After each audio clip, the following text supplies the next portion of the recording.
Chào các bạn, đây là những chậu hoa 10 giờ được trồng trên những chậu nhựa tái chế. Thì trong khoảng thời gian mình thay đất, trồng lại và kết hợp với việc chăm sóc đúng, thì hiện tại bây giờ những cây hoa 10 giờ của mình nó đã phát triển rất là tươi tốt và hoa nở rất là nhiều. Để được những chậu hoa như thế này, mình sẽ chia sẻ cho các bạn một cách trồng vô cùng đơn giản. Bên này là cái bình nước giặt xài xong rồi các bạn đừng có vứt đi. Thế là mình xúc cho thiệt là sạch, rồi mình phơi khô lại. Và ở dưới đây nè, các bạn khoét những cái lỗ cho nó thoát nước.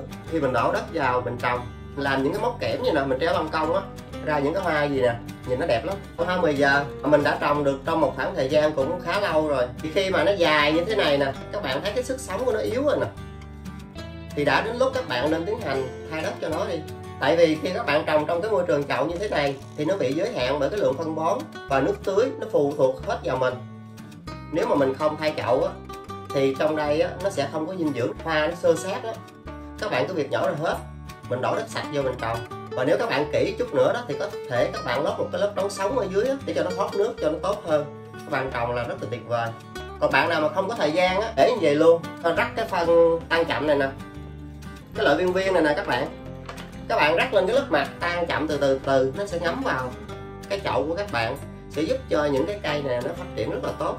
Mình khuyên các bạn khi mà vô phân á thì mình vô nhiều đợt. Theo mình thì các bạn nên thay chậu đi, không có mất thời gian bao lâu nó cũng sẽ dài trở lại và nó cũng sẽ khỏe trở lại và đơm hoa tốt hơn. Để lâu nhìn nó xơ xác lắm các bạn, để mình quay cho các bạn xem nè. Bây giờ là những cây hoa 10 giờ nó rất là xơ xác và cọng hoa thì rất là dài. Thì đến lúc này các bạn cũng cần phải cắt tỉa, bón phân, hay là các bạn nhổ ra hết, các bạn trồng trở lại để giúp cho những chậu hoa 10 giờ mình nó đẹp hơn. Nếu các bạn chọn cách thay đất thì có thể các bạn sử dụng loại đất sạch này. Các bạn tiến hành nhổ cây hoa 10 giờ ra khỏi chậu, đũa cho sạch đất.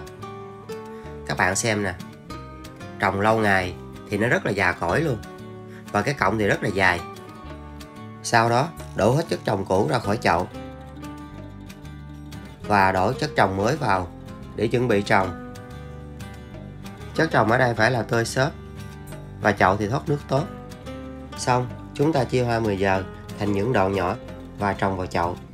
Thì với cách trồng này sẽ giúp cho hoa 10 giờ của mình nó sẽ lên đều hơn, và các bạn sẽ được sở hữu những chậu hoa 10 giờ rất đẹp. Là cách trồng vô cùng đơn giản, vì chỉ cần một khoảng thời gian rất ngắn là các bạn đã trồng xong hết các chậu hoa 10 giờ của mình.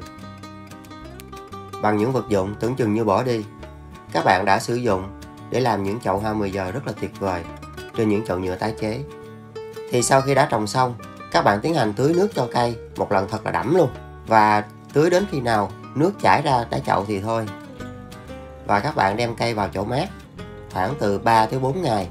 Sau đó cây đã khỏe, các bạn đem ra nắng 100% luôn. Sau 1 tháng kể từ khi chúng ta trồng, bây giờ những cây hoa 10 giờ trong chậu phát triển rất là tươi tốt và lá thì rất là xanh. Để mình quay cận cảnh cho các bạn xem. Thì đối với hoa 10 giờ, khi các bạn trồng trong một khoảng thời gian mà nó đã già cỗi thì các bạn có hai sự lựa chọn. Một là các bạn tỉa bớt những cành quá dài và mình dùng phân Dynamit tan chậm rải lên mặt chậu. Còn phần thứ hai là các bạn nhổ ra hết và tiến hành thay đất. Thì hiện tại mình chọn phương án thứ hai. Thì đối với hoa 10 giờ, khi các bạn thay đất và cắt tỉa thì những cái cọng mà nó dài như thế này nè, các bạn nên cắt nó đi để nó tạo cho mình được một cái tàn rất là tròn. Vì khi các bạn cắt như vậy, chậu mình cũng sẽ đều hơn. Do sự phát triển không đồng đều, có những cây thì quá dài, có những cây thì quá ngắn. Do đó các bạn cũng cắt tỉa thường xuyên thì nó sẽ ra nhanh hơn. Và những cọng như thế này nè, các bạn cứ việc ngắt ra bỏ, và nó sẽ tạo cho cái chậu hoa 10 giờ của mình nó sẽ dày đặc hơn. Vì đối với hoa 10 giờ rất là dễ trồng, chỉ trong khoảng thời gian ngắn mà các bạn cắt tỉa thôi, thì sau thời gian đó là nó sẽ ra rất là nhiều. Sau 1 tháng tiếp theo trôi qua, thì bây giờ những chậu hoa 10 giờ chúng ta đã thay đất trồng lại, nó phát triển rất là tươi tốt luôn các bạn. Hoa nở thì rất là đẹp, nên để hoa 10 giờ ngoài nắng 100%. Các bạn xem những bông hoa màu đỏ nè, càng đậm màu mà để ngoài nắng thì hoa rất là đẹp. Hiện tại bây giờ là những nụ hoa chưa nở rất là nhiều, được quang hợp tốt. Nên các bạn xem nè, chỉ cần một nhánh thôi thì trên nhánh còn rất là nhiều nụ chưa nở. Và khi những cái nhánh này mà nó nở thì các bạn thấy là đặt hoa luôn.